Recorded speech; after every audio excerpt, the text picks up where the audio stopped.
sa DOJ itong illegal drug trading case. Yun pong unang plunder case na ito nga which included the illegal ill-gotten wealth of Duterte sa ano po 'yon sa ombudsman. Then yung dalawang plunder ay nandoon din po sa DOJ na file. Apo. Mr. Chair, I am more particular on the case that you just have recently filed, Yes. the 6.4 million shabu, and that was filed before the Department of Justice, correct? Opo, yes, Mr. And Chairman. may we know, Mr. Chair, what is the status of this case pending before the DOJ? Ngayon po nasa case build-up stage siya. Pero ano po ito, no? Open and shut case ito dahil yung ibang involved dito na akusado ay actually na-convict. So they will just be using the same set of evidence. Pero this time, it will include ito na mga ibang mga personalities na hindi nasama dun sa unang kaso, Mr. Chairman. And aside from Mr. Chair, Congressman... may I interrupt? If this is an open and shut case, why is there a build-up until now? Dahil Nagmamakawa ako sa Diyos na i-file na. Dispense with the investigation, file the case in court. darating po tayo dyan, Mr. Chairman. Hindi Pero ito po, no, buti nga yung anak niya na drug lord at saka yung ano niya, son-in-law That ay would be, ano, I take exception to that statement, Mr. Chair. Please, It is not fair and it's it my is a opinion. mischievous It's my statement. opinion. Ikaw nga pinapapatay mo yung mga suspected session suspended. Wala ka na. Ano? Oh. Sani. Pinapagalit Huwag, Sani. Huwag kang mag-arte rito ng ganyan. You do not provide.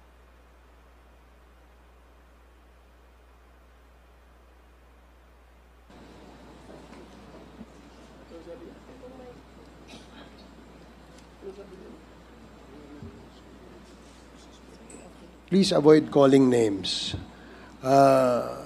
We can conduct this hearing professionally and calmly.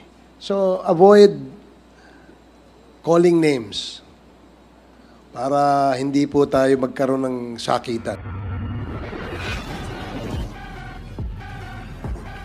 Giving us the explanation on the issue of jurisdiction. At anyway, Mr. Chair, to end the discussion on the jurisdiction, probably we can just ask one explanation from the lawyers and one explanation from the counsel of former President Duterte, and then I'll shift to another issue, Mr. Chair, just to settle everything about jurisdiction. Anyway, what is clear right now is that there is an ongoing investigation with the ICC, and we cannot settle that issue here in the Quadcom hearing, Mr. Mr. Chairman, That is correct. Mr. Chair. Attorney Mejaldea has already stated that the decision was, there was no jurisdiction, if I understood it correctly. And what you're saying, Congressman Bungalon, is that you will ask another lawyer to dispute the fact that the statement made by Attorney Mejaldea is not true? Is that what you mean? Because when the former executive secretary was explaining, I guess Attorney Nery Colmenares would like to answer in response to the statement made. And after giving Attorney Colmenares a chance to explain, then we will also give another chance. And that would be the end, Mr. Chair, on the issue of jurisdiction. Okay, if that is the agreement of the members of the committee, then the chair will allow our resource persons to reply to the questions raised by Congressman Bongalon. Mr. Chairman. Yes, Mr. Why are we even discussing this ICC issue? I think mas meron pong mga importante that need to be yes. settled. And as a matter of fact, Mr. Chairman, maraming different views ang members. Like for example, ako, talagang we have the pronouncement that let the ICC get the documents from us. Hindi po para i-discuss natin yung mga bagay na ito dito sa Quadcom. We have agreed that let the ICC do their thing and we will do our thing as well, Mr. Chairman. So I believe we stop this discussion about ICC, Mr. Chairman. In fairness to Congressman Bongalon, he has the floor. Congressman Fernandez. And 1 minute suspension as requested by the Vice President.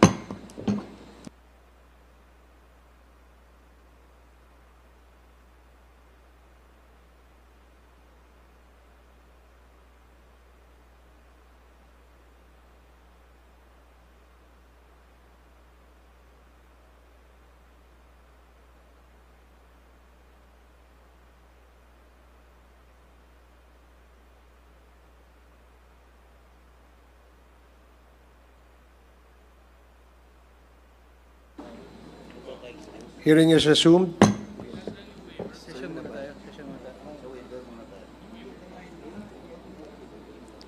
So earlier, before we suspended,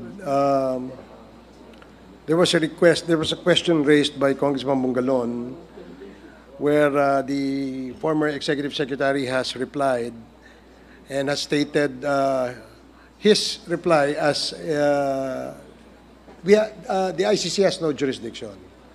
And in order to be fair, we'd like to get likewise the side of the lawyers who may probably dispute the statement made by the former executive secretary.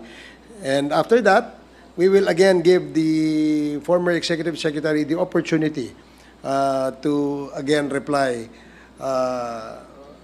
To be fair, yan po ang ating ano. So at this point, you may ask the question, Congressman Bongalon, to whoever you want among the resource persons to reply. We just want to hear the comment of Attorney Colmenares and then Thank you. Thank you, followed by Mr. the Chair. Executive Short lang actually to. Na muna, Mr. Chair. It's not true that there is any section in the Rome Statute that says that the prosecutor has to investigate within 1 year. There is no such rule, Mr. Chair, and probably the Honorable Executive Secretary is mistaken in the reading of the Rome Statute. Second, Mr. Chair, the decision of the pretrial chamber is that the investigation should continue. At klaro naman, Mr. Chair, na ang desisyon doon ay hindi nagsabi na hindi kami tutuloy, walang jurisdiction. The Executive Secretary is citing the dissenting opinion, but we all know that the ruling of the majority is the case. So even if may nag-dissent doon, the fact is the ICC has decided. So basically, the investigation continues, may jurisdiction ng ICC, and if the former president gusto niyang i-challenge yun, then he can always go to the ICC and file a motion. But as long as the decision stays, and the investigation is continuing, and we are hoping that it will end before the end of this year, and sana may warrant of arrest, and then President Duterte will probably be the first Asian to be tried in the ICC. Salamat po. Thank you, Attorney Colmenares. Before that, Mr. President, if you would like to rest. I'm sorry, I was talking to my daughter. Yes, Mr. President, if you'd like to rest, we can excuse you. No, sir. I am willing to sit here and testify until probably 2 o'clock in the morning. Hindi ako nagbibiro. Kung gusto ninyo, gabain ninyo ang alas 6. 1 minute suspension. Nag-approach. And, Sila ang magpahinga. It's expensive to travel. Let us have a continuous hearing, maybe 5-10 days. And each hearing hanggang ako, I'm good until 2 in the morning.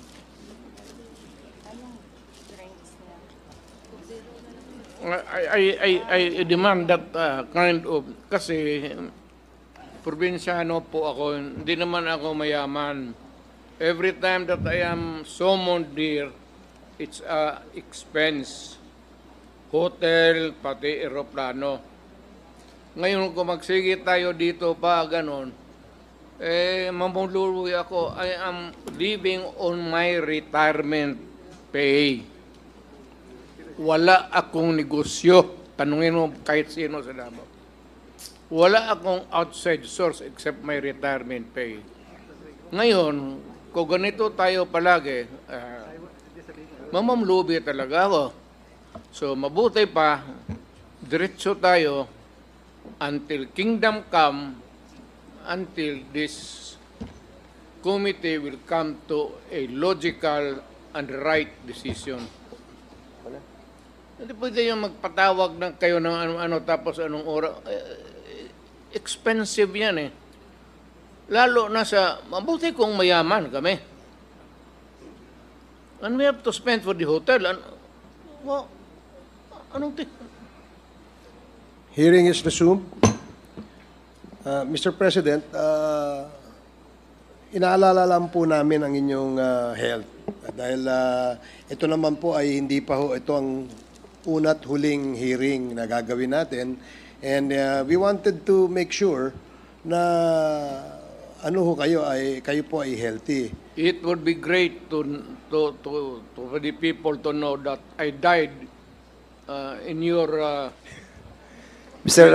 President, in deference also with the request of the Vice President, concerned lang po siya sa kalusugan po ninyo. And that's the reason why the chairman decided to let you go. Vice President lang naman, di ba siya presidente? Hintay siya kung presidente siya, maniwala tayo. So are you okay? And can we proceed, Mr. President? Until kingdom come. Okay, thank you, Mr. President. Okay. Now, the parliamentary status is that before we went on break, Congressman Jill Bungalon has asked a question to the lawyers who are present and our resource persons as well. Now, you can continue, Congressman Bungalon. Thank you, Mr. Chair. I'm already, let's end with the discussion of the jurisdiction. I just would like to ask some questions to one of the resource persons, former Senator Antonio Trillanes. Regarding po ito dun sa nabanggit ni Congressman Bong Tebes kanina, na may na-file daw ho kayong kaso laban kay former President Rodrigo Roa Duterte, including his son, Congressman Pulong Duterte, and his son-in-law, Mans Carpio, and other respondents. Mr. Chair, gusto ko lang po malaman kung ano yung kaso na i-file po ni former Senator Trillanes. Mr. Chairman, ang na-file ko na case laban kay Duterte ay tatlong plunder cases. Yung una, tungkol doon sa mga ghost employees at mga confidential funds niya sa Davao. Tapos pangalawa, yung frigate scam na 16 billion na kung saan ang binigay nila ng mga equipment ay yung mga segunda klase, whereas doon sa kontrata, mga primera klase yung nakalagay. Tapos pangatlo, yung 6.6 billion pesos na infrastructure projects na binigay ni Duterte at ni Bongo doon sa tatay at kapatid ni Bongo, starting nung mayor siya until nagpresidente siya. Then, may final din ako na illegal drug smuggling case laban kay Pulong Duterte, kay Mans Carpio, kay Charlie Tan, Nicanor Faildon, Allen Capuyan, at iba pa. Ito yung tungkol sa 6.4 billion peso shabu na hinayaan lang nung presidenteng galit daw sa illegal na droga, pero ang mga kinasuhan lang yung mga maliliit na players at na-spare yung mga drug lords. Mr. Chair, pwede ho ba malaman kay former Senator Trillanes kung saan nyo po i-final yung mga kasong ito? Final ko po sa DOJ itong illegal drug trading case. Yun pong unang plunder case na ito nga, which included the illegal ill-gotten wealth of Duterte, sa ano po yun, sa ombudsman.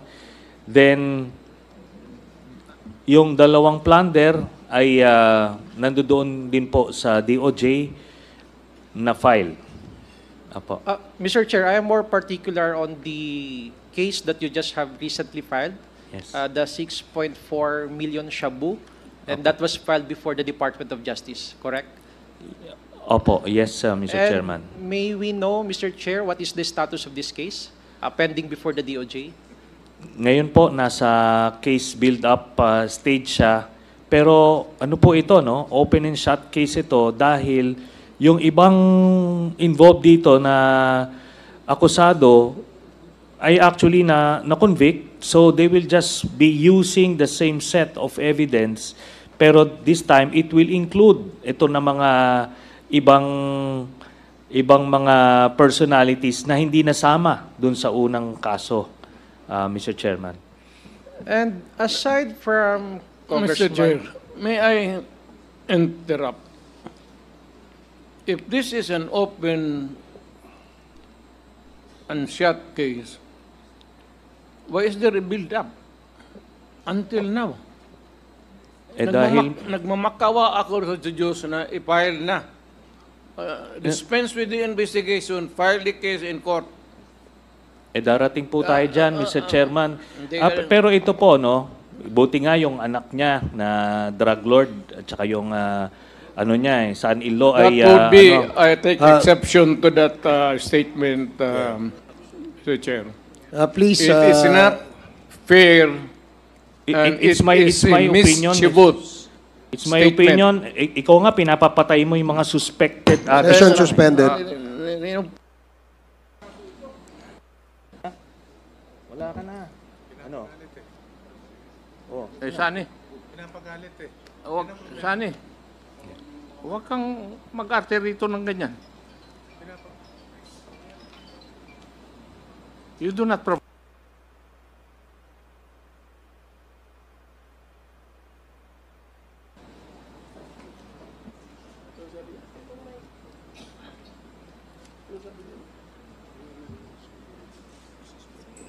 Please avoid calling names.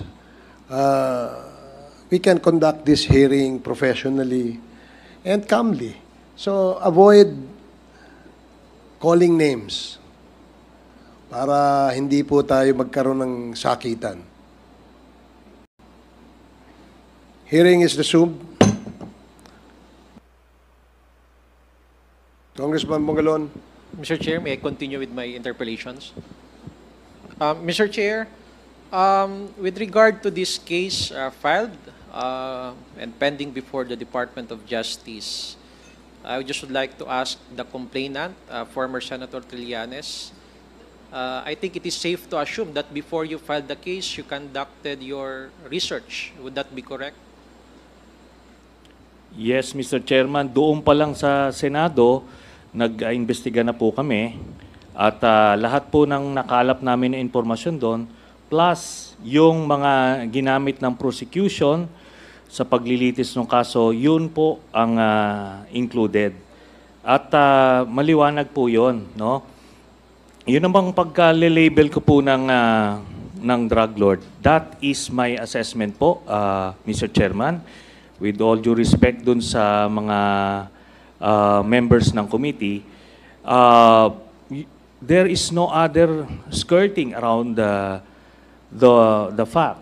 Kasi po, nung sila, maliwanag po dun sa testigo, yung testimonya ng testigo, kinokontrol ang gatekeepers at that time ng mga kontrabando ay si Mans Carpio at si Pulong Duterte. At nakalagay po yon on record sa Senate investigations at doon sa court hearings. Then, ito nga po, no? Hindi sila sinama nung final sa kaso by some miracle, ang in-include lang yung mga minor players. Ngayon, yun nga po yung sinasabi ko simulat sa pool, kasi po kung talagang seryoso tayo dun sa paglilinis ng ating bayan ng illegal drugs, dapat hahanapin mo yung mastermind. Sino yung pinakang drug lord na nag-import nito? At yun nga po, ang natumbok namin, si Pulong Duterte. In fact, nung Senate hearing, sinabi ko nga na miyembro ng triad si Pulong at yung proof nun ay yung dragon tattoo sa likod niya, which is the mark of a triad member. And I challenged him. Sabi ko kung pwede siyang ipakita ron. At kahit na dun lang siya sa isang secluded room at makuha ng Sergeant at Arms, edi either mapoprove or disapprove. Kung prove or disprove. At doon nga po tinanggihan niya, no? It was an opportunity to show the whole country na hindi lang inosente siya, na kundi mali yung aking mga impormasyon. So natumbok na namin yun noon, pero nung final yung kaso, tinanggal po yung anak, si Pulong. Opo. To continue, Mr. Chair. You have last 2 minutes, Congressman Bungalon. Yes, thank you, Mr. Chair. I'll just wrap up my questions. To continue, you conducted that Senate investigation in 2017. And what was the outcome of that investigation? Yun nga po, no? Dahil na whitewash po nung mga panahon na yon, kasi yung chairman ng committee noon ay kaalyado ni Duterte, kaya wala pong nahantungan. Tapos nung final po sa DOJ yon, yung kaso na yon, dahil nakatingin na po yung buong Pilipinas eh. At nakuha talaga yung 6.4 billion shabu, so kailangan po may mananagot. Pero ang mga nanagot ay yung mga nasa ibaba lang. Ni nga pangalan lang nung drug lord na nasa likod ng importation na yon, ni hindi po minimension nung mga PIDEA or nito ni Duterte para lang pakita, no, kung sino yung nasa likod nun. Kaso he was not interested precisely because kagrupo niya. Isa na doon yung anak niya. Yun po yun.